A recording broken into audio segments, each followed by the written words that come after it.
드디어 그날이 왔습니다. 드디어 우리는 로마서 8장을 밟게 될 것입니다.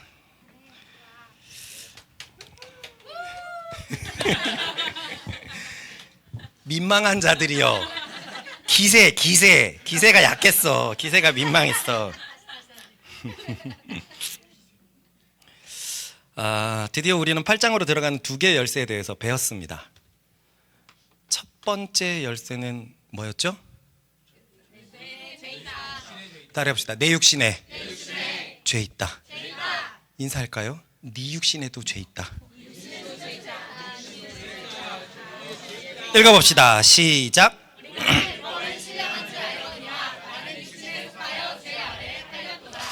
우리의 육신이 죄 아래 팔려 있다. 이건 곧 의의 종이 죄의 종이 되었다라는 말과 똑같은데요. 그렇게 번역하는 성경도 많습니다.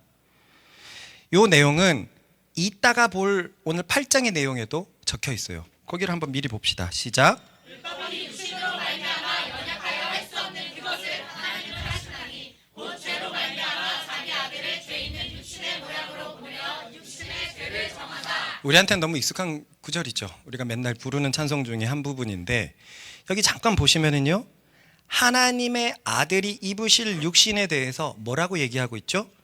죄 있는 육신의 모양. 예수님은 죄 있는 육신을 입으신 건 아니에요.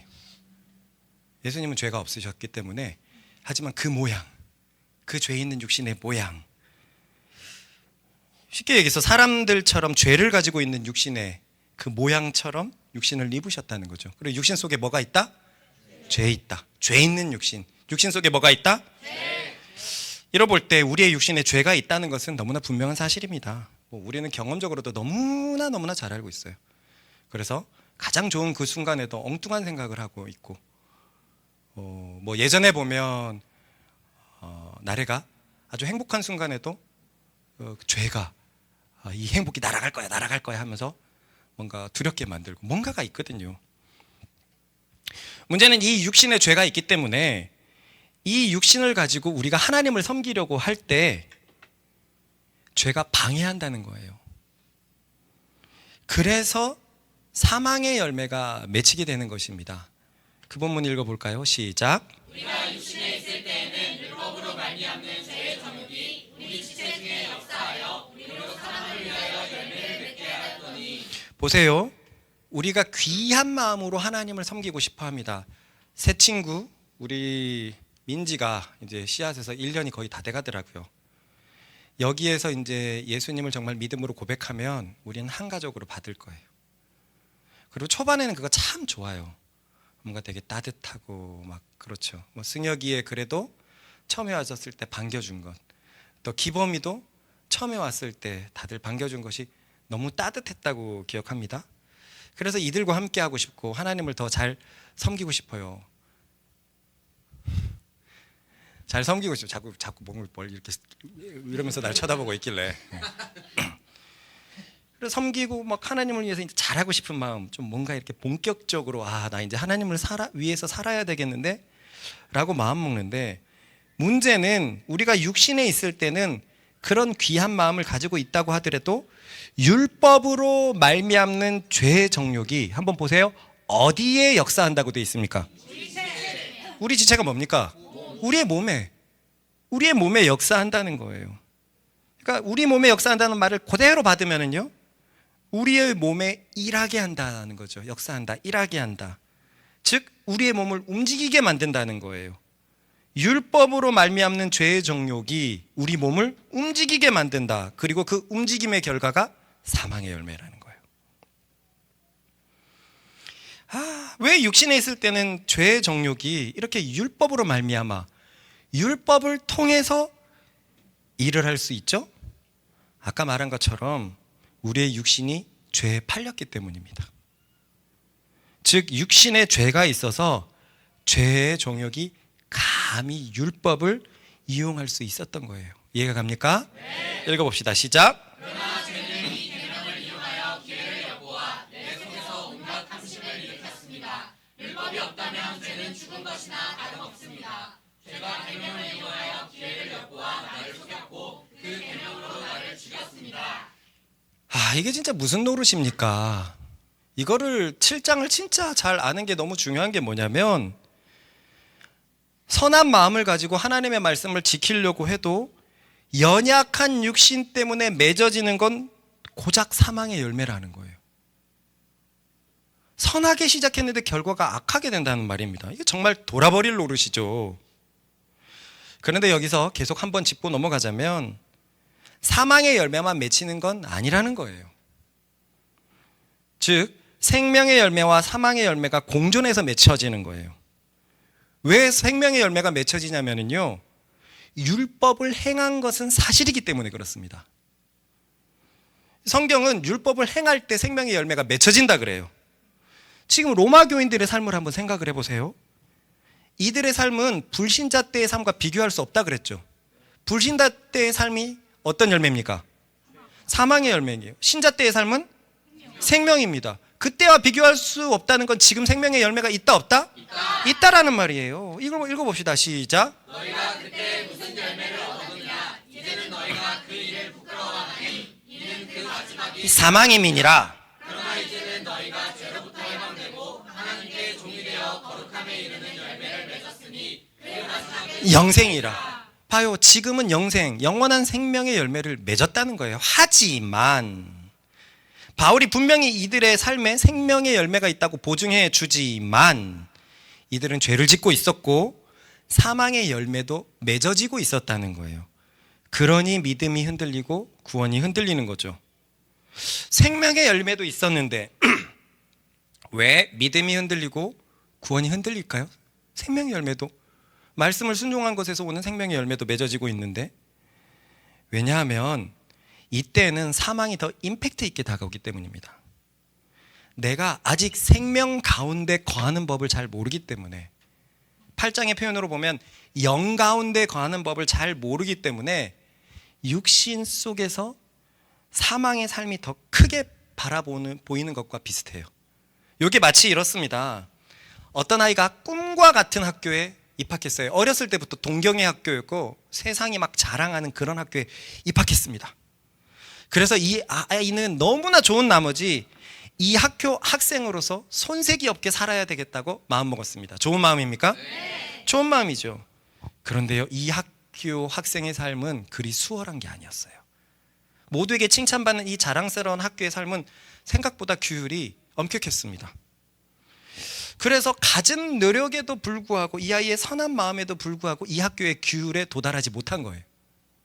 그때 이 아이는 이런 생각을 합니다. 나는 이 자랑스러운 이 학교 학생이 되려면 멀었어. 좀 더 분발해야 돼. 이런 마음 먹을 수 있습니까? 네. 충분히 먹을 수 있죠. 근데 그때 이 학교에 먼저 다니는 친구들이 말을 해요. 야, 네가 우리들보다 학교 교육 더 잘 지키는걸? 너는 온 지 얼마 안 됐잖아. 너무 잘 지키고 있어. 그러니 너는 이 학교 학생이 맞아. 너보다 못 지키는 나도 학교 학생이고 너도 학교 학생이야. 그러나 이 아이는 이런 칭찬에 마음이 가지 않아요. 자기는 아직 모자른 것 같고 친구들의 칭찬은 사치같이 느껴집니다. 더 못 모르는 소리 같아요. 더 애를 써서 학교의 규칙을 훨씬 더 잘 지켜야 될 것처럼 생각합니다. 이런 예가 충분히 이해 가십니까? 네. 왜 이런 일이 벌어지죠? 잘하고 싶으니까? 더 원인이 뭘까요? 죄는 맞지만 정확한 단어가 안 나왔어요. 지금 이 친구의 가장 큰 문제가 뭡니까? 자기가 이 학교 학생이라는 당연한 사실을 아직 못 받아들이고 있어요. 그래서 이 학교 학생이 되려고 자꾸 노력하고 있어요. 입학한 순간에 이 아이는 이 학교 학생인데 학생이 되려고 노력하고 있단 말이에요. 그러니까 많이 지키고 나는데도 학교 학생처럼 안 느껴져요. 못 지키는 아이들은 나 학교 학생인데 네가 그럼 어떻게 해? 나도 학교 학생, 너도 학교 학생. 아니야. 나는 이 자랑스러운 학교에 일원이 되기에 부족해. 초보 교인 때가 이렇습니다. 분명히 새 사람이 되어서 사망의 열매보다 생명의 열매가 더 맺어지고 있는데 영으로 살아가는 법을 충분히 경험하지 못하다 보니까 그것을 자신의 힘으로 자신의 육체로 자꾸 쟁취하려 합니다. 그래서 자신이 항상 모자르게 느껴져요. 그것이 바로 지금의 로마 교인들이죠. 분명히 생명의 삶이 더 많다고 얘기를 하는데도 모자르게 느껴지고 믿음이 흔들리는 것. 이런 육신의 삶은 얼마나 고달픈가요? 아까 학생을 한번 생각을 해보세요. 훌륭한 학생인데 여타의 학생들보다 더 잘 지키고 있는데 이 학교 학생이 되려면 멀었다라고 생각하면 얼마나 불쌍합니까? 죄가 그렇습니다. 우리 육신 속에 죄가 우리를 그렇게 자꾸 만들고 있습니다. 그놈이 끊임없이 우리에게 자격 타령을 운운합니다. 너 하나님의 자녀 맞아? 너 위험한데 아닌 것 같은데.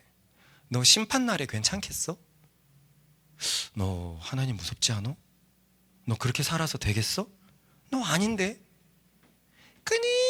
끊임없이 우리를 고소합니다. 정말 파렴치한 놈이에요. 율법이 아니었으면 힘도 없었을 놈이 이제는 율법을 이용하고 있습니다. 율법 때문에 죄가 되었는데, 율법이 아니었으면 힘도 없었을 놈이 이제는 율법을 이용하고 앉아 있어요. 이때 우리는 이 하나의 열쇠를 잘 기억하고 있어야 됩니다. 그것은 우리의 육신에 죄 있다. 따라해 봅시다. 내 육신에 죄 있다. 그래서 내 육신에 죄 있다라는 것을 아는 사람은 두 가지 태도를 견지해야 됩니다. 첫 번째는요, 따라해 봅시다. 나라는 존재는 항상 죄에 영향을 받을 수 있다. 이게 너무나 당연한 진리인데 몰라서 귀한 초보 그리스도인들이 얼마나 흔들립니까? 회개하고 나면 뭐가 다 될 것 같은데 쉽게 흔들린단 말이죠. 이 진리가 같이 갔어야 되는데 우리가 아무리 성령 충만해도 아무리 하나님을 고백해도 우리 육신은 항상 죄에 노출되어 있어. 이걸 알았어야 되는데요. 그렇습니다. 우리는 그리스도로 인해서 새로운 피조물이 되었지만 하나님의 형상인 영이 재창조되었지만 하지만 죄에 팔린 육신 속에 살고 있다는 것입니다. 그래서 언제나 넘어질 수 있습니다. 언제나 죄에 빠질 수 있습니다. 언제나 사망의 열매를 맺을 수 있습니다. 동현이가 그래요. 뭔가 목자와 신앙이 가깝다고 느껴졌는데 요즘의 목자는 너무 멀리 떨어져 있는 것 같다. 안드로메다에 있는 것 같다. 이건 저의 표현입니다. 그러면 우리도 모르게 육신의 기대를 가지거든요. 하지만 내 육체나 저 육체나 누구의 육체나 얼마든지 죄에 항상 노출되어 있다는 거예요. 얼마든지 넘어져 있을 수 있다는 것을 우리는 항상 주의해서 깨어 자각하고 있어야 합니다. 이 사실을 알고 있다면 육신에 대해서 경계하겠죠. 언제 쳐들어올지 모른다 그러면 불침범 세우는 거예요. 안 쳐들어온다라고 생각하면 불침범 왜 세웁니까? 잠 많이 자서 육체를 이렇게 충전시키지. 언제 쳐들어올 줄 모르니까 불침범 세우는 것처럼 언제 예수님이 오실 줄 모르니까 근신하여 깨어 있으라고 한 것처럼 항상 육체가 죄에 노출되어 있으니까 이 지식을 알면 우리는 육신에 경계를 세우게 돼요. 불침번을 세우게 됩니다. 그래서 이 진리는 너무 중요한 줄 믿습니다. 이 진리를 알면 둘째로는요, 내 이웃의 육신에도 죄가 있다는 사실을 인정하기 시작해요. 이게 무슨 말이냐? 바울이 뭐라고 얘기를 했죠? 바울이 죄를 짓는 것은요, 육신 속의 죄가 죄를 지은 것이다 라고 얘기했어요. 이상한 유체 이탈 화법이지만 바울은 이렇게 얘기했단 말이에요. 그것이 대체 무슨 말입니까? 그것은 선을 위하는 그의 속사람이 잘못된 것이 아니라, 선을 원하는 그의 중심이 죄를 지은 것이 아니라 그 사람의 육신도 항상 죄에 노출되어 있기 때문에 그 사람의 육신이 죄를 지었다는 거예요. 읽어봅시다. 시작. 내 속사람으로는 하나님의 법을 즐거워하되 내 지체 속에서 하는 다른 법이 내 마음의 법과 싸워 내 지체 속에 있는 죄의 법으로 나를 사로잡는 것을 보는도다. 다른 법이 그를 사로잡아간 거예요. 저는 교회와 저를 향한 제구의 마음을 의심하지 않습니다. 그러나 제구의 핑계대는 육신은 믿지 않아요. 이건 별개라는 거예요. 별개입니다. 저는 저를 사랑하는 영현이의 마음을 의심하지 않아요. 하지만 영현이의 방탕한 육신은 믿지 않습니다. 믿지 않아요. 언제든지 방탕할 수 있어요. 저는 나를 너무나 존경하는 민선이의 마음을 조금도 의심하지 않아요. 하지만 민선이의 육신은 항상 저를 판단하려고 합니다. 항상 판단하려고 해요. 이것은 욕하는 소리가 아니에요. 어떤 일이 벌어져도 여러분의 중심을 의심하지 않을 수 있다는 거예요. 세상은 이거 못하잖아요. 2번, 3번, 4번, 5번 얘기했으면 네 마음이 잘못된 거야. 내가 어떻게 네 마음을 알 수 있어? 넌 잘못된 거야. 넌 동기가 잘못됐어. 세상은 이렇게 말합니다. 그러나 우리는 달라요. 그가 진짜 예수를 믿고 있다는 것을 내가 알고 있을 때, 하지만 죄가 벌어졌을 때 그의 중심은 선한 것이지만 그의 육신은 나의 육신처럼 얼마든지 죄에 노출되어 있다는 거예요. 민경이 이기적인 거 알죠. 잘 알아요. 그러나 계속 얘기하지만 그의 이기적임이 나하고 상관이 없다 그랬어요. 저는 민경이의 영을, 그 중심을 훨씬 더 크게 보거든요. 한 사람 한 사람에게 이 마음이 커지기 시작을 하니까 그 사람의 죄가 그다지 내게 거북스럽게 다가오지 않아요. 에이, 그래, 우리가 정신 못 차리면 다 똑같은 죄인이지. 언제든지 그럴 수 있지. 사실 여러분들이 저에게 그런 큰 믿음을 보여주지 않았습니까? 큰님의 죄는 충격적이고 문제가 정말 많지만 그 하나님을 향한 중심은 정말 진짜였다. 동현이가 단비를 앞두고 흔들리는 단비에게, 야, 우리에게 하나님을 알려주는 우리 불림의 중심은 진짜이지 않았느냐라고 동현이는 그때도 육신과 저의 영을 분리했어요. 어떻게 이렇게 생각할 수 있을까요? 이렇게 생각하면 우리는, 이놈아 그만 돌아다니라 그랬지, 휴지 가지러 뒤로 가고 휴지 버리러 뒤로 가고, 좀 끝나고 해 그거. 어떻게 이렇게 생각할 수 있죠? 우리의 마음의 중심과는 상관없이 우리의 육신은 어떻게든 사망을 향해서 달려가고 있다는 사실을 알고 있기 때문이에요. 이 친구 요즘 참 괜찮아 보이는데, 이 속에 하지만 언제든 넘어질 수 있다라는 그런 그 마음도 열어놓으니까 넉넉해지는 거죠. 그렇게 우리는 이 진리를 알고 있으면 상대방의 중심을 봐줄 수 있게 됩니다. 그의 중심이 정말 하나님을 보고 있다면 우리는 그를 품기가 점점 쉬워집니다. 맞습니까? 네. 이것이 첫 번째 열쇠였고요. 내 육신에 죄 있다. 그것으로 두 가지를 알아봤어요. 첫째로는 내가 항상 그러므로 육신의 경계병을 세워야 된다는 것이고, 둘째는 이 진리를 알고 있다면 상대방에 대한 죄에 대해서도 넉넉한 마음을 품을 수 있다는 거예요. 죄를 품어준다는 게 아니라 그의 중심을 품어줄 수 있는 것이죠. 둘째 열쇠는 무엇이었습니까? 첫 번째가 내 육신에 죄 있다라는 것이면 두 번째는 따라해 봅시다. 영이 나이다. 첫 번째는 내 육신에 죄 있다. 두 번째는 영이 나이다. 전후자로 인사합시다. 영이 나이고 너입니다.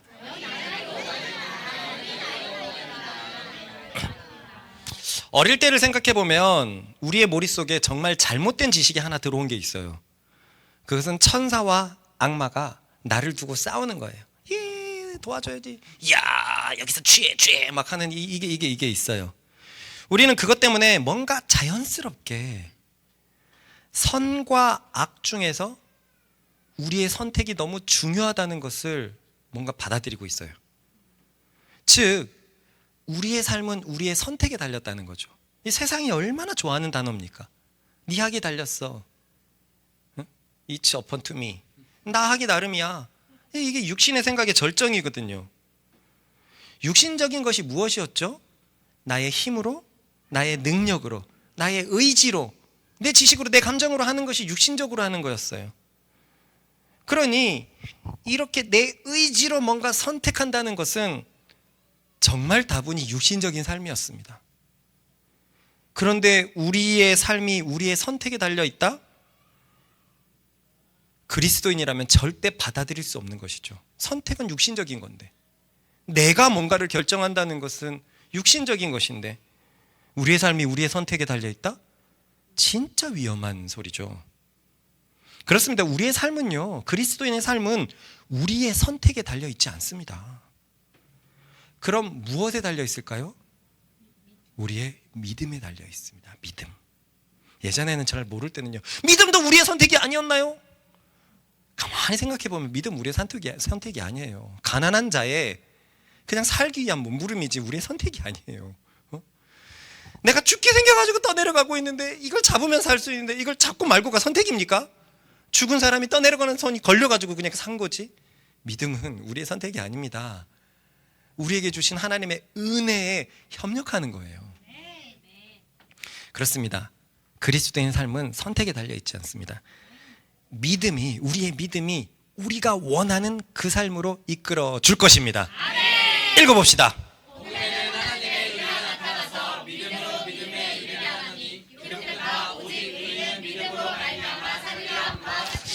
저는 예전에 믿음에 이르게 한다는 이 말의 의미를 잘 몰랐어요. 믿음으로는 알겠어요. 복음에는 하나님의 의가 나타나서 믿음으로 시작하는 것, 이건 알겠어요. 그런데 계속 믿음에 이른다라는 이 표현은 내가 좀 받아들이기 어려웠어요. 그러나 이제는 너무너무 잘 알겠습니다. 예수를 믿어서 구원받는 것뿐만이 아니라 구원받은 삶에서도 계속 필요한 것은 믿음이었어요. 믿음이었어요. 이 복음이 그 믿음으로 우리를 계속 불러서 초청하는 거예요. 자, 그럼 여기서 단답형으로 물어볼 테니까 대답할 수 있는 사람 잘 대답해 보세요. 이 믿음은 누구를 향한 믿음입니까? 믿음은요, 항상 이거 뭡니까? 읽어봅시다. 시작. 그래요. 믿음은 예수님을 바라보는 거, 예수님을 믿는 겁니다. 예수 그리스도를 향한 믿음이에요. 그럼 예수 그리스도를 믿는다고 했을 때, 우리의 믿음이 예수 그리스도를 향한다고 했을 때 예수 그리스도의 어떤 것을 구체적으로 믿는 것일까요? 십자가죠. 읽어봅시다. 시작. 모든 사람이 죄를 지어 하나님의 영광에 이를 수 없게 되었습니다. 그런 사람이 그리스도 예수께서 주시는 속죄를 통해 하나님의 은혜로 의롭다는 판단을 받습니다. 그것은 하나님께서 거저 주시는 선물입니다. 하나님께서 예수님을 화목제물로 내어 주셨으며 누구든지 예수님의 피를 믿음으로 죄를 용서받게 됩니다. 그렇습니다. 그리스도께서 우리를 위한 화목제물 되신 것을 믿는 것입니다. 화목, 누구랑 화목하는 거요? 하나님이랑 화목하는 그 제물을 예수님이 제물 되셨다는 거예요. 그럴 때 우리의 죄가 용서받게 됩니다. 내 죄를 위해서 예수님이 죽으셨으니까. 이게 제사의 원리잖아요. 그러면 이럴 때 예수님을 믿으면서 그가 나를 위해서 죄를 가져가셨고 화목제물이 되셨다는 걸 믿었을 때, 그러면 우리가 용서받게 되잖아요. 용서받는 것으로 끝일까요? 아니겠죠. 죄를 용서받는 순간 어떤 일이 일어나냐면 우리의 영이 깨어나고 즉시로 성령이 내주하게 됩니다. 깨끗해진 속에서 하나님의 영이, 하나님의 형상이었던 우리의 영이 깨어나고 성령과 교통하기 시작해요. 읽어보겠습니다. 시작. 스톱. 괄호 빼고 읽어볼까요? 시작. 너희가 나를 사랑하면 내가 아버지께 구하겠으니 그가 또 다른 보혜사를 너희에게 주사 영원토록 너희와 함께 있게 하리니. 예수님을 참으로 믿는 자, 그가 나를 위해서 화목제물 되셨다는 것을 믿는 자, 그를 사랑하는 자에게 누구를 보낸다고요? 또 다른 보혜사, 나와 같은 안내자를 영원토록 너희와 함께 있게 하리니. 그래요. 내가 화목제물 되신 예수님을 진심으로 마음에 받아들이면, 아, 내 죄가 예수님이 내 죄를 가져가셨구나라는 걸 진심으로 받아들이면 죽었던 내 영이 살아나게 되고요, 깨어나게 되고요, 즉시로 성령님과 교통하기 시작을 해요. 그 성령님이 내 속에 오셔서 한 영이 되어서 소통하기 시작합니다. 이때 미리 말했지만 우리의 영이 깨어난다는 것이 무엇을 의미할까요? 제가 미리 말했는데요. 따라해 봅시다. 하나님의 형상이 회복된다. 왜냐하면요, 우리의 영은 하나님의 형상이기 때문입니다. 우리 자주 부르는 8장에 또 이런 말씀이 있었어요. 시작. 하나님이 미리 아신 자들을 또한 그 아들의 수도 미리 아신 자들, 하나님이 자신을 사랑하는 자들을 구원하시기로 결정한 미리 계획한 그들을 어떻게 하냐면 하나님의 형상을 본받게 하기 위하여. 죽었던 우리 영이 깨어나면서 원래 하나님께서 우리가 우리의 모양대로 우리의 형상대로 사람을 만들고 할 때 우린 그게 영인 걸 다 알고 있잖아요. 그 하나님의 형상을 깨워서 계속 하나님의 형상대로 그 아들처럼 살아가게 하는 것이 예수 그리스도를 믿는 목적이고 우리의 영이 깨어난 이유입니다. 그럼 우리가 우리의 화목제물 되시는 그리스도 예수를 믿어 하나님의 형상이 회복되면 어떻게 될까요? 그때는 온전히 하나님의 계명을 지킬 수 있게 되고 그래서 생명의 열매를 풍성하게 받게 됩니다. 다시 한번 읽었던 거 읽어볼까요? 시작. 너희가 나를 사랑하면 내가 계명을 구하겠으니. 아니 이번에는 괄호가 아니잖아요. 강조였어요. 다시요. 시작. 너희가 나를 사랑하면 나의 계명을 지키리라. 내가 아버지께 구하겠으니 그가 또 다른 보혜사를 너희에게 주사 영원토록 너희와 함께 있게 하리니. 육신의 생각은 사망이요 영의 생각은 생명과 평안이라. 파리가 있다고 제보가 들어왔습니다. 너희 녀석.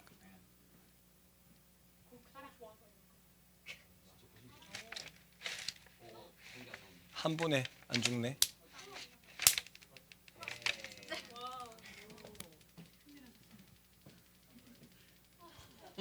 이거 끝까지 죽이면 다 오체 분이셔야 되겠지. 자, 여기서 보면 너희가 나를 사랑하면 뭘 한다 그랬죠? 저는 요한복음 설교를 할 때도 15절과 16절이 조금 떨어져 있다고 생각했어요. 근데 가만히 보니까 나의 계명을 지키리라 보혜사를 너희에게 주겠으니 라고 되어 있어서 마치 계명을 지키기 위해서 보혜사가 도와주는 이 구절이라는 걸 또 새롭게 보게 되었습니다. 그래요. 예수를 믿어서 영이 깨어나면 하나님의 형상이 회복되면 그때는 성령과 함께 하나님의 법을 성취할 수 있게 되고 생명의 열매를 맺게 됩니다. 그럼 영으로 하나님의 말씀을 지키는 삶은 육신으로 하나님의 말씀을 지키는 삶과 어떤 차이가 있을까요? 아까 말한 것처럼 육신으로 지키는 것은 생명과 사망의 열매가 공존합니다. 그리고 무거워지죠. 그러나 영으로 하나님의 말씀을 지키면 그렇지 않습니다. 우리는 5장의 이 말씀을 기억할 필요가 있어요. 읽어봅시다. 시작. 한 사람의 범죄로 말미암아 사망이 그 한 사람을 통하여 왕노릇하였은즉 더욱 은혜와 의의 성분을 넘치게 받는 자들은 한 분 예수 그리스도를 통하여 생명 안에서 왕노릇하리로다. 보통이 아닙니다. 참 뭔가 하나님께 잘하고 싶었는데 내 의지로 하나님의 말씀을 지키려면 선한 것도 있지만 악한 것이 오고, 하지만 나는 육신에 머물러서 그것을 바라보기 때문에 악한 것이 훨씬 커 보이는데, 아까 자랑스러운 학교에 들어갔던 그 친구처럼, 그런데 내가 영 안에 있고 이 사실을 알고 있고 내 영이 깨어 있고 성령과 함께 하나님의 말씀을 성취해 가는 것을 알기 시작한다면 생명이 부어지는데 저 정도까지 부어집니다. 생명 안에서 내가 왕이 된다. 생명 안에서 왕이 된다. 어떤 삶입니까? 생명의 나라의 왕이라니. 그 정도까지 어마어마한 삶을 살 수 있습니다. 그러니 이 삶은 육신으로 하나님을 섬기는 삶과 질적으로 차이가 나도 너무 다릅니다. 이렇게 우리 주 예수 그리스도의 죽음이 이렇게나 우리에게 새로운 삶을 가져온 것이에요. 읽어볼까요? 시작. 우리는 율법에 사로잡혀 있었지만 이제 우리는 죽어서 그 제약을 벗어났습니다. 그래서 우리는 낡은 법조문을 따라서 섬기지 않고 성령께서 주시는 새 생명을 가지고 섬기게 되었습니다. 여기서 우리는의 가로가 있죠. 우리는 육신으로 낡은 법조문을 따라서 섬기지 않고 이제는 영으로 성령께서 주시는 새 생명을 가지고 섬기게 되었습니다. 이 삶을 가능하게 하는 것이 뭐라고요? 믿음이에요. 믿음. 우리의 삶을, 그리스도인의 삶을 위해서 필요한 것은 선택이 아니라 내가 예수를 믿어서 산 영이 되었다, 성령과 교제하는 삶이 되었다라는 믿음. 하나님이 모든 것을 해주셨는데 내가 그 은혜에 협력하는 자세만 있다면 이 모든 것이 내게 부어질 줄 믿습니다. 아멘. 개미집이 큰 돌에 막혀 있어요. 어떻게 해도 안 돼요. 코끼리가 나만 믿어. 내가 그거 밀어줄게. 코끼리가 개미에게 필요했던 건 믿음이에요. 믿음. 에이, 당신은 못할 거야. 할 이유가 없습니다. 그러나 개미가 코끼리님, 당신은 할 힘이 충분하고 제가 믿습니다 라고 얘기했을 때 개미가 할 수 있는 것은 아무것도 없었지만 코끼리의 그 힘에 협력하기만 하면, 받아들이기만 하면, 그 사실을 받아들이기만 하면 코끼리의 모든 것이 내게 되는 것처럼 우리의 삶을 위해서 필요한 것은 선택이 아니라 바로 믿음입니다. 예수 그리스도를 믿을 때 내 영이 깨어난다. 깨끗해진 것뿐만 아니라 내 영이 깨어난다. 그 영은 성령님과 교제를 이루게 되고 계속 내가 영 안에 살면 성령 안에서 말씀을 성취하는데, 그때는 생명과 사망의 열매가 공존하는 게 아니라 생명 안에서 왕이 될 정도로 살아갈 수 있다. 와, 이 말씀을 멀리 보지 맙시다. 저만 해도요, 왕까지는 아니라 그래도 귀족, 저 서열 낮은 왕자 이 정도는 느끼는 것 같아요. 정말 내 삶에 생명이 얼마나 가득한지 모르겠거든요. 과거에는 제가 이런 얘기 한 적 있어요. 한 3년 전? 2년 전에는 1년에 한 2번씩은 아직도 내가 뭔가 정죄에 빠지고 그럴 때 한 6시간 반나절 동안 그렇게 정죄에 빠진다. 그때 지혜숲 갔을 때 어쩌다가 막 내 속에서 그런 일어나지 않는 청문회가 일어나기 시작하면 거기 있는 시간 내내 그 생각만 하고 오는 거예요. 그러나 지금은요, 반나절 동안 제가 정죄에 빠져 있는 경우가 전혀 없습니다. 전혀 없어요. 30분? 길어야 1시간? 그 시간도 안 가요. 모르겠어요. 생각이 진짜 안 나요. 진짜 빨리 빠져나와요. 나머지 시간은 다 생명이죠. 여러분, 진짜 믿음이 있다면, 제대로 그리스도를 향한 믿음을 가진다면 여러분 생명 안에서 왕처럼 살 수 있습니다. 아멘. 여기에서 정말 중요한 것은 단순히 영이 살아난 것이 아닙니다. 이 믿음에서 하이라이트는 그 영이 진정한 나라는 거예요. 영이 살아났는데, 예수를 믿어서 죄가 깨끗해지고 내 영이 살아났는데 그 영이 원래 진정한 나였다 라는 이 믿음이 완전히 활용점정입니다. 왜냐하면요, 성경은 뭐라고 얘기하냐면요, 사람은 원래 살아있는 영이라고 말하고 있거든요. 창조 섭리를 볼까요? 시작. 여호와 하나님이 땅의 흙으로 사람을 지으시고 생기를 그 코에 불어넣으시니 사람이 생명이 되니라. 사람은 살아있는 영입니다. 맞습니까? 네. 살아있는 영이에요.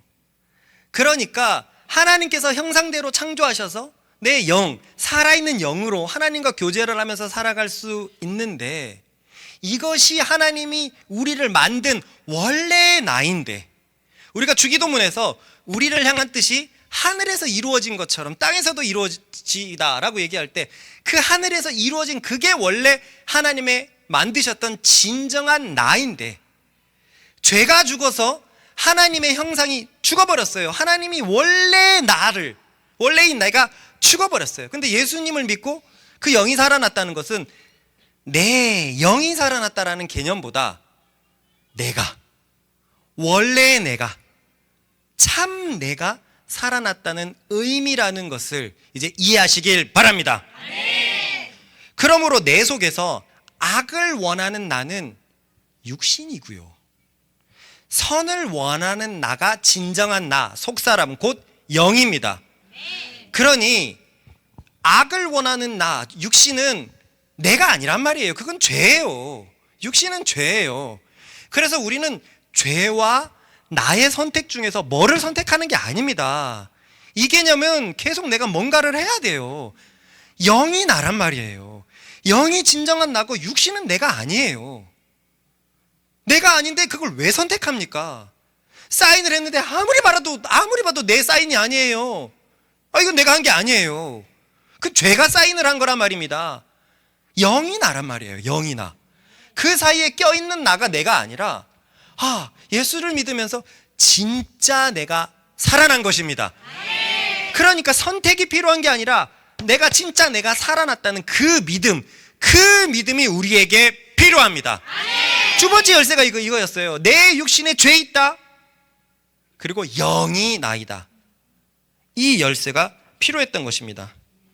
그러니 우리는 정말 감사할 수 있습니다. 왜냐하면 내가 육신의 영향을 한참 받고 있을 때라도 육신의 영향을 받고 있으면 뭘 어떻게 좋은 마음을 먹어도 사망의 열매가 따라서 맺혀졌는데, 그리스도를 믿는 자에게는 하나님의 형상인 진정한 자아가 깨어나서 아무리 육신이 지랄발광을 떨어도 항상 하나님을 바라볼 수가 있어요. 그게 나기 때문에 그래요. 읽어보십시다. 시작. 오라는 공부한 사람이로다. 이 사망의 몸에서 누가 나를 건져내랴. 우리 주 예수 그리스도로 말미암아 하나님께 감사하리로다. 그런즉 내 자신이 마음으로는 하나님의 법을, 육신으로는 죄의 법을 섬기노라. 월요일에 묵상에서 이 의미를 깨달은 사람이 진짜 많은 걸 보고 감동을 했어요. 설교를 할 때는 한 20%가 깨닫나 라고 생각을 했는데, 여러분, 우리는 그동안 24절 25절이 해석이 안 됐었습니다. 왜 안 됐냐면요, 육신의 시선으로 바라보고 있어서 안 됐었어요. 육신의 시선으로 바라보니까 이 급반전이 도저히 이해가 안 됐는데, 영의 시선으로 바라보기 시작하니 이 말씀은 너무나 합리적이었어요. 이 사람이 절망적이다라고 고백한 것은 자신의 인생이었습니까? 아니요, 사망의 몸, 사단에게 팔려버린 사망의 몸을 절망적이어 했었어요. 하지만 감사한 이유가 뭡니까? 그러한 사망의 몸이 있음에도 불구하고 그리스도로 인해서 우리의 마음은, 우리의 중심은, 우리의 참 나는 하나님의 법을 섬길 수 있게 되었다는 것입니다. 아무리 내 육신이 죄의 법을 섬겨도, 아무리 내 육신이 죄의 법을 섬겨도 내 마음으로는, 이 진정한 나로는 하나님을 섬기는 자가 되었습니다. 그것이 우리가 지금 여기에 있는 이유이죠. 우리의 육신은 항상 우리를 위협했습니다. 항상 죄를 짓게 만들었어요. 그러나 결국 우리는 영의 사람이고 선을 원하는 사람으로 드러났습니다. 우리가 여기 함께 예배하는 것이 그 증거입니다. 아마도 모두가 강력한 내적 증거를 가지고 있을 거예요. 낙엽을 한참 타던 그때에도, 내 인생 가장 인생의 고통이 몰려올 때에도 내 속에 흔들리지 않는 하나님의 확신이 어느샌가 나를 세운다는 것. 왜 그럴까? 내 속에 진정한 나가 나를 지금 탄식하고 일으켜 세우는구나 라는 것을 알고 있는 거죠. 아까 은밀한 내 죄가 드러났을 때, 예수 사랑하시면 그 노래에서, 그래서 내가 절망적이었을 때 내가 너를 사랑한다라는 그 음성을 듣게 되었댔잖아요. 뭔가 신앙인들의 그 간증을 들어보면 꼭 고를 때 뭔가 성령의 음성이 들린다라는 간증을 해요. 그죠? 한참 힘들었을 때. 그런데 이제는 그게 뭔가 기적적인 일들이 아니라 내 속에 있는 참 내가 너무 죄의 영향을 많이 받아서 고통스러울 때 자기 자신이 드러나게 된다는 사실을 알게 되었어요. 평소에는 영으로도 살고 육신의 영향을 받기 때문에 그걸 잘 모르고 있는데, 순간 너무 육신의 영향을 많이 받아서 내가 탄식하고 있을 때, 내가 정죄에 급히 빠져 있다면 그건 내가 아니기 때문에 참 내가 다른 어느 때보다 드러난다는 것을 알게 되었어요. 저는 그 고백을 여러분들 알겠지만 한 교회에서 사역을 잘하고 마치고 나서 딱 사역을 끝났는데 그 주에 게임을 하다가 예배도 안 가고, 게임을 하다가 집회도 안 가고, 게임을 하다가 밤을 새우고, 게임을 하다가 거짓말도 하게 되고, 와, 내가 무슨 이런 놈의 인간이 있나. 너무 정죄에 쌓여가지고 계속 게임했어요. 그러니까 자포자기죠. 나는 아니었구나. 2년 동안 그렇게 열심히 사역했던 나는 아니구나. 아니었구나. 내가 뭐가 되는 것처럼 아니었구나 라고 얘기하는데, 그때 하나님의 음성이 들리는 거예요. 게임을 하고 있는데, 대화야, 내가 너를 사랑한다. 그런데 너무 막 탄식 속에 빠져 있었던 나머지 그 하나님의 음성을 뭔가 되게 깨어서 받아치지 못했습니다. 무슨 나를 사랑합니까? 이런 나도 사랑하지 못하겠는데. 그리고 게임을 했어요. 근데 내가 너를 사랑한다. 그런 소리 하지 마십시오. 나 같은 사람 사랑할 자격이 없습니다. 내가 너를 사랑한다. 계속 들리는 거예요. 마침내 마우스를 집어던지고 키보드를 빵빵빵빵 치고, 아직도 기억나요. 그리고 뒤에 라꾸라꾸 침대가 접혀 있었더니 그 침대에 엎드려가지고 막 몸을 떨면서 막 울었습니다. 뭘 사랑합니까? 이런 놈을 어떻게 사랑한다고 합니까? 그 말을 어떻게 믿을 수 있습니까?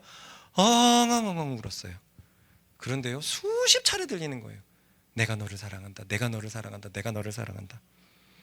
결국 그 사랑의 음성에 일어서게 됐어요. 나는 예전에는 이것도 육신적으로 해석해가지고, 역시 나는 대단한 하나님의 사람이야. 절제절명의 그냥 이 무예가들이 막 절벽 끝에서, 죽음의 끝에서 뭐 이상한 약초를 먹고 막 내공 갑자기 확 늘어나는 것처럼 그때 하나님이 절묘하게 막 탁 이렇게 하셨어 라고 생각했는데 그게 아니었었어요. 내가 죄 속에서 너무 괴로워하고 있으니까 진정한 내가 탄식하기 시작하는 거예요. 성령과 함께하는 내가 탄식하고 있는 거예요. 이건 네가 아니야, 그건 너 생각은 잘못됐어, 이건 전부 다 잘못된 거야. 그 내 영이 탄식하면서 성령께서 음성을 내려다 줬던 것이고, 그 경험들이 우리 가운데 다들 있잖아요. 가만히 보니까 육신에, 내가 초보 때는 왜 이렇게 육신이 나를 괴롭히고 이 정력이 나를 힘들게 만드나 라고 생각했는데, 가만히 보니까 영의 나가 훨씬 강했어요. 여기 있는 것이 그 증거입니다. 어느 순간에는 저렇게 살려고 해도 못 살겠어요. 훨씬 더 강한 하나님의 손길이 나를 끌고 있고, 그것에 내가 점점 더 적합해져 가고 있다는 것을 발견하게 되었습니다. 여러분, 이런 엄청난 인생을 바로 예수 그리스도께서 주신 것입니다. 그래서 그리스도를 믿는 사람은 육신의 열매인 정죄에서 완전히 벗어날 수 있는 거예요. 그리스도를 믿는 사람은, 방금 내가 얘기했던 것처럼 성령과 함께 사는 사람은 율법에서 해방된 삶을 살 수 있습니다. 읽어볼까요? 시작. 그러므로 이제 그리스도 예수 안에 있는 자에게는 결코 정죄함이 없나니, 이는 그리스도 예수 안에 있는 생명의 성령의 법이 죄와 사망의 법에서 너를 해방하였습니다. 사실 1절의 이 말은 모든 그리스도인들이 사실은 믿는 말이에요. 무슨 말이냐면, 정죄함이라는 뜻은요, 원래 죄가 있음이 인정되는 상태라는 뜻이거든요. 죄가 있는 것이 인정되는 상태. 그래서 1절만 가만히 보면은요, 그리스도 안에 있는 자, 예수님을 믿는 자에게서는 죄가 해방되었다는 얘기예요. 죄에서 해방되었다는 얘기입니다. 그런데 예수 안에 있는데 죄가 있는 게 인정되는 게 말이 됩니까? 안 되죠. 논리적으로 안 돼요. 그분의 십자가가 우리를 죄에서 해방시켰는데, 예수 안에 있는 자에게 죄가 인정되는 상태는 결코 존재할 수 없다는 말이, 이것이 논리적으로는 1절은 완전히 맞는 말이라는 거예요. 경험적으로는 어려운데 논리적으로는 십자가를 1절이 지금 얘기하고 있다는 거란 말입니다. 정죄는 한마디로 사망이라고 생각하면 돼요. 내가 죄가 있음이 인정되는 상태, 사망이라고 생각하면 돼요. 그러면 예수 안에 있는 자에게는 결코 사망이 없나니, 결코 심판이 없나니, 사망의 심판이 없나니, 이런 얘기거든요, 사실은. 그렇기 때문에 1절은 우리가 믿는 믿음에서 완전히 딱 부합하는 딱 그 원리를 얘기하고 있는 거예요. 하지만 지금 말한 것처럼 너무나 많은 그리스도인들이, 그리고 현재 로마의 교인들이, 그리고 예전에 우리들처럼 죄책감, 죄의식, 죄를 인정함, 그러니까 정죄함 등을 가지고 살아간단 말이죠. 대체 왜 그럴까요? 죄에서 해방시키신 예수님을 믿는다고 하면서, 그가 우리의 화목제물이 되신다는 것을 믿는다고 하면서 왜 우리는 죄가 인정되는 상태로 살아갈까요? 왜 정죄함 속에서 살아갈까요? 다른 이유가 없어요. 뭐냐면은요, 따라해봅시다. 제대로 예수님을 믿은 것이 아니기 때문이다. 직설법은 저거예요. 예수 안에 있는 자에게는 죄로 인정되는 상태가 결코 없다는 거예요. 십자가가 우리를 완전히 해방시켰다는 거예요. 그렇기 때문에 십자가를 믿는 우리가 결코 정죄를 받을 수는 없는 노릇입니다. 그것은 원리적으로 큰 모순입니다. 이해가 가죠? 하지만 우리의 경험이 이 믿음을, 이 원리를 방해합니다. 그죠? 그 경험이란 죄를 지은 경험, 우리를 정욕에 내어준 경험입니다. 지금 로마 교인들이 겪고 있는 것처럼 말이에요. 그럴 때 우리는 여기서 열쇠를 꺼내야 돼요.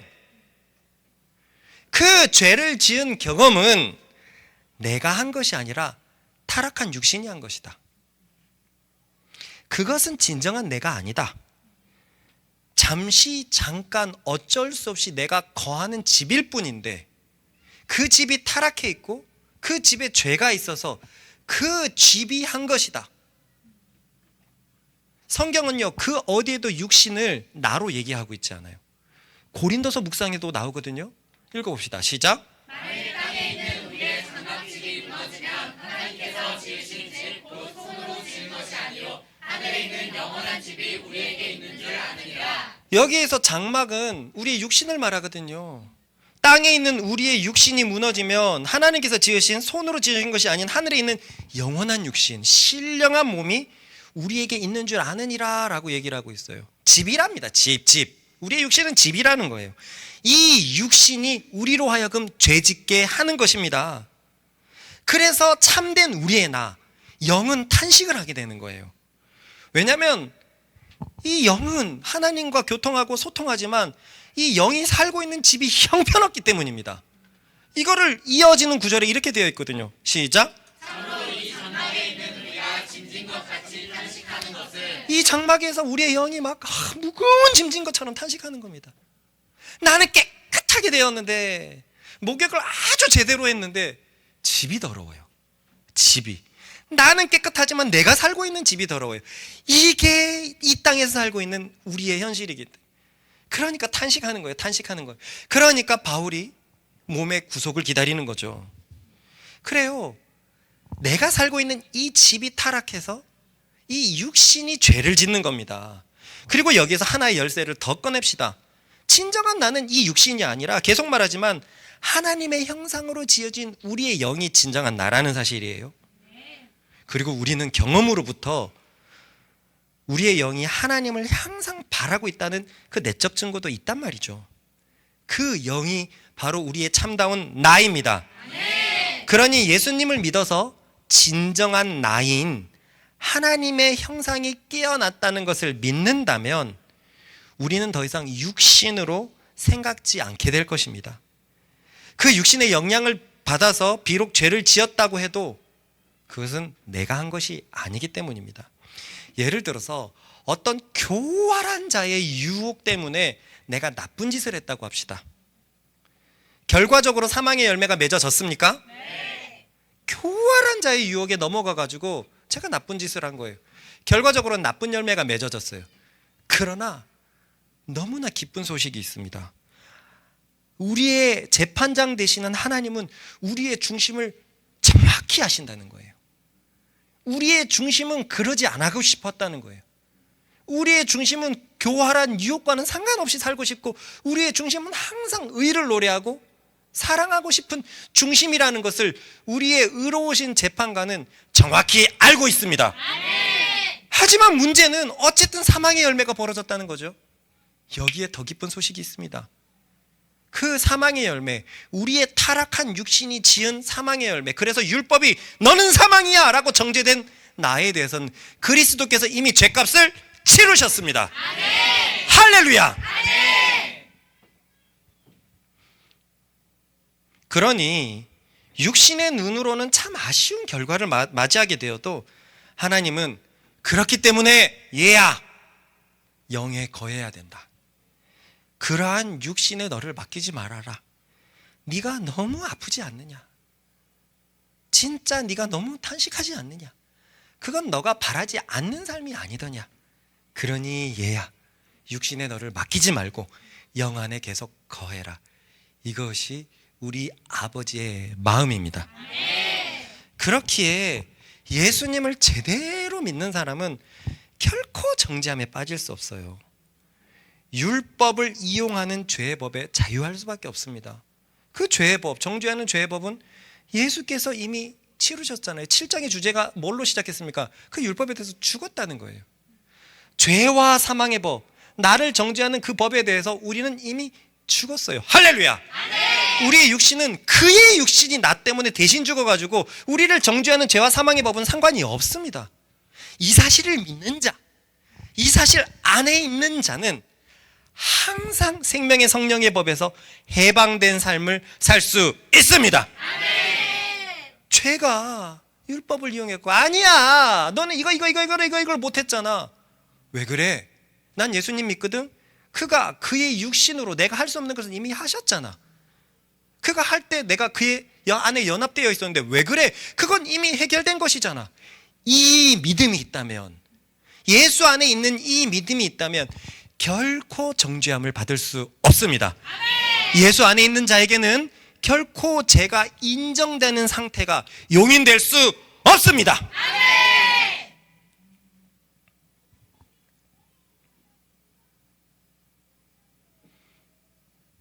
그러니 이 말씀을 보면 우리가 하나님의 말씀을 육신적으로 접근했을 때는 죄가 율법을 이용해 가지고 죄와 사망의 열매만 내놔요.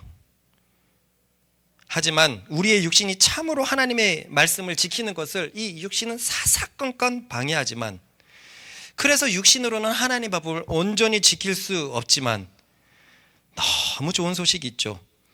그리스도께서 우리와 같은 죄 있는 모양으로 오셔서 우리의 죄를 대신 가져가셨다는 거예요.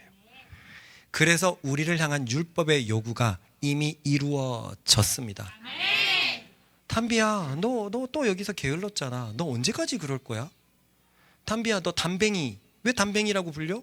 군뱅이처럼 느려가지고 그렇게 불렸잖아. 그래서 너 원래 그거 싫어했잖아. 근데 그렇게 같이 말씀 사랑이 있는 지가 몇 년인데 왜 아직도 게을러? 이게 나를 얼마나 우리를 막 탄식하게 만들고 참 허망하게 만듭니까? 난 언제 변하지? 그러나 걱정하지 마세요. 그러한 율법의 요구를 이미 예수께서 이루셨습니다. 미안한데 율법에서 정죄하는 그것을 이미 예수께서 육신으로 내 대신 해결하셨거든. 우리 같이 한번 읽어봅시다. 시작. 그러므로 이제 그리스도 예수 안에 있는 자, 시작. 율법이 육신으로 말미암아 연약하여 할 수 없는 그것을 하나님을 하시나니 곧 죄로 말미암아 자기 아들을 죄 있는 육신의 모양으로 보내어 육신의 죄를 정하사 육신을 따르지 않고 그 영을 따라 행하는 우리에게 율법의 요구가 이루어지게 하려 하십니다. 하나님의 율법은 우리의 육신이 그것을 충족시키길 계속 요구했어요. 하지만 우리는 이미 타락했기 때문에 불가능했습니다. 그런데 하나님이 하셨어요.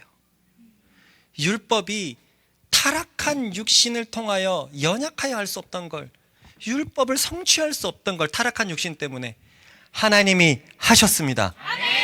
어떻게 하셨냐면 자기 아들을 죄 있는 육신의 모양으로, 우리와 똑같은 모양으로 육신의 죄를 정하사, 그분의 육신에 우리의 죄를 정하사 육신을 따르지 않고 영을 따라 행하는 우리에게 율법의 요구가, 나를 향한 요구가 그가 이루셨기 때문입니다. 그러니까 우리가 너무나 잘 알고 있던 복음, 그 복음, 예수께서 우리를 위해서 십자가에서 우리의 죄를 다 대속하셨다는 그 복음이 사실은 이미 완벽한 삶을 제시하고 있었습니다. 문제는 우리가 이 사실을 제대로 못 믿고 있었던 거죠. 성경은 뭐라고 말합니까? 우리에게 정죄를 주는 율법의 요구가 예수님의 죽음으로 이미 이루어졌다는 거예요. 그런데 이 말씀에 우리를 두지 않고 우리의 경험에, 우리의 육신의 경험에 자꾸 우리를 두니까 그 말씀이 멀어 보였던 겁니다. 다시 말하지만 우리는 왜 이것을 못 경험하고 살았을까요? 말씀이 말하죠. 이런 엄청난 특권이 누구에게 해당이 됩니까? 마지막 줄 보세요. 마지막 앞줄에 영을 따라 행하는 우리에게 율법의 요구가 이루어집니다. 이것이 문제였어요. 예수께서 우리를 위해서 죄에서 완벽히 우리를 구원하셨다는 것, 그래서 우리는 어떠한 정죄에 빠질 수 없다는 것이 원래 직설법이고 그것이 전부였는데 우리는 이게 안 믿어졌거든요. 왜 안 믿어졌냐면 영을 따라 행하지 않고 육신을 따라 행했기 때문이에요. 우리의 힘으로 우리의 의지로 그것을 행하려고 했으니까 율법이 오히려 계속 요구했던 것입니다. 그러나 영을 따라하는 우리에게는 왜 저게 해당이 없습니까? 이미 예수께서 해결하셨고, 그래서 나는 죄로 깨끗해졌고 내 영은 살았고 성령님과 동행하고 있기 때문에 영을 따라 행하는 우리에게 이 율법의 요구가 이루어진 것입니다. 이 엄청난 복음이 우리에게 전해지지 못했던 것, 경험하지 못했던 것이 이 이유였어요. 육신을 따르기 때문에. 갑자기 왜 꺼지죠? 배터리 충분한데? 이게 새로 사서 또 커지네. 왜 이러지? 서로 인사하십시다. 영을 따라 행하는 자에게만 율법의 요구가 이루어집니다.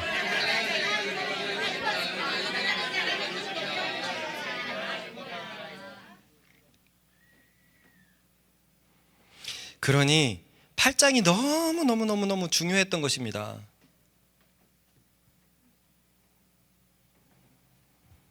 그리고 육신을 따라 행하는 것이, 내 힘으로 사는 것이 이렇게나 문제였어요. 내 힘으로 살면 율법의 정죄가 끊임없이 따라옵니다. 하나님의 율법이, 죄가 하나님의 율법을 이용하여 끊임없이 우리를 정죄합니다. 하지만 영을 따라 산다면 우리를 정죄하는 그 율법을 그리스도가 해결하셨다는 그 믿음 위에, 그 생명 위에 살아갈 수 있습니다. 그러니 우리가 진짜 중요한 게 뭐냐면요, 우리에게 아들을 보내주신 하나님의 사랑과 우리를 위해서 죄를 지으신 그 십자가의 가치를 묵상해야 된다는 거예요. 십자가가 하나님의 능력이라, 그리스도가 하나님의 능력이라, 지혜니라 라는 말을 많이 배웠지만 그게 와닿지를 못하고 있었어요. 알기는 알겠는데 뭔가 와닿지 못하는 묘한 삶이 있었어요. 그러나 그리스도의 죽음의 가치는 실제로 엄청난 것이었습니다. 내가 육신을 따라 살지 않도록 영을 따라 살아서 생명 안에서 왕노릇할 수 있도록 그리스도의 죽음에까지가 그까지 이르고 있었습니다. 그러니 저도 이 8장을 공부하면서 내가 그리스도의 죽음의 가치를 얼마나 알고 있을까? 그리스도가 하나님의 능력이고 지혜라는 것을 알고 있다면 나는 어떻게 살까? 내가 어떻게 세상의 눈을 돌릴 수 있으며 세상의 부, 세상의 지혜, 세상의 성공, 세상의 명예에 왜 눈을 돌릴까? 지구는 요만한, 우주에서 보면 요만한 먼지도 안 되는데 그 먼지도 안 되는 이 엄청나게 넓은 우주를 창조하신 하나님의 지혜가 그리스도라는데, 그 온 우주를 진짜 완벽하게 창조하신 그 하나님의 능력이 그리스도 안에 머문다고 하는데, 이것을 진짜로 안다면 나는 그리스도를 얼마나 추구할까? 어렸을 때부터 그리스도께서 십자가에서 내 죄를 가져가셨다는 걸 알았는데 나는 왜 그렇게 오랫동안 정죄 속에서 살았을까? 나는 그리스도를 몰라도 너무 몰랐고 내 믿음은 너무 형편없었구나. 너무너무 형편없었구나. 그러니까 생명과 사망이 공존하고 있었고 하나님 안에서 주는 이 엄청난 것들을 누리지 못하고 있었구나. 왜? 내가 육신으로 살아가고 있었기 때문에, 내 힘으로 살아가고 있었고 내 능력으로 살아가고 있었기 때문에 몰랐구나.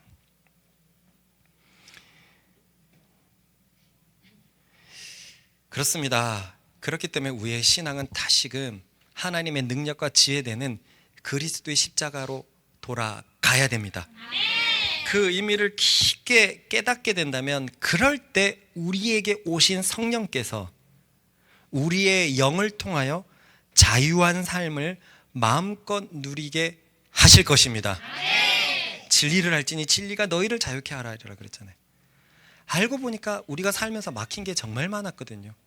최근에 목요 예배 때도 주저리 얘기했지만, 내가 예수님을 아는 내가 아직도 거지 근성에 빠져서 왜 이렇게 살고 있을까? 나는 왜 여기에 매여 있을까? 여기에도 하나님의 진리가 너무 필요하다는 것을 알겠고, 여러분도 한번 같이 봐주십시오. 그 진리가 내게 어떻게 역사하는지. 하나님의 자녀인데, 맏아들 대신 예수 그리스도의 형제인데, 뭔가 세상에서 움츠려 사는 것이, 내가 그리스도의 죽음을 모르고 있구나, 하나님의 능력과 지혜를 모르고 있구나, 주님 불쌍히 여겨주십시오. 그리고 육신에 따라 살지 않게 해주십시오. 영을 따라 살고 싶습니다. 영을 따라 살고 싶습니다. 그러면 우리에겐 본질적인 질문이 또 나오죠. 한동안 본질적인 질문이, 그런데 우리는 왜 죄를 짓냐 말입니다, 이거였다면, 이제 본질적인 질문은, 그러면 영을 따라 사는 게 뭡니까? 그게 8장에서 계속 파헤쳐가게 될 것이고요. 우리 8장을 끝날 때는 영을 따라 사는 것이 뭔 줄 알아서 정죄에서 해방된 채로 생명 안에서 자유롭게 사는 우리들이 되십시다. 결국 십자가였습니다. 우리 마지막 말씀입니다. 시작. 따라해 봅시다. 십자가의 도가 멸망하는 자에게는 미련한 것이요, 구원을 받는 우리에게는 하나님의 능력이라. 정죄 없는 삶을 살 수 있었습니다. 열등감 갖고 비교 없는 삶을 살 수 있었습니다. 문제는 내가 믿음이 부족했습니다. 그리스도의 십자가가 다 있었는데, 그 아들이 죄 있는 육신으로 와서 내 대신 죄값을 다 치렀는데, 그 믿음을, 그 그리스도의 믿음을, 그를 향한 믿음을 몰라서, 그 가치를 몰라서 우리가 그것을 못 누리고 있었습니다. 결국은 십자가가 필요했고, 이 십자가가 성령으로 살아가는 가장 큰 열쇠인 줄 믿습니다. 큰 소리로 기도하십시다. 기도할 제목은요, 그리스도의 죽음의 가치를 깨닫게 하여 주십시오. 그래서 정죄로 살아가지 않고 자유하면서 성령 안에서 해방되어 하나님의 율법을 기쁨으로 성취하는 삶 살게 해달라고 주여 머리 치고 기도합니다. 주여!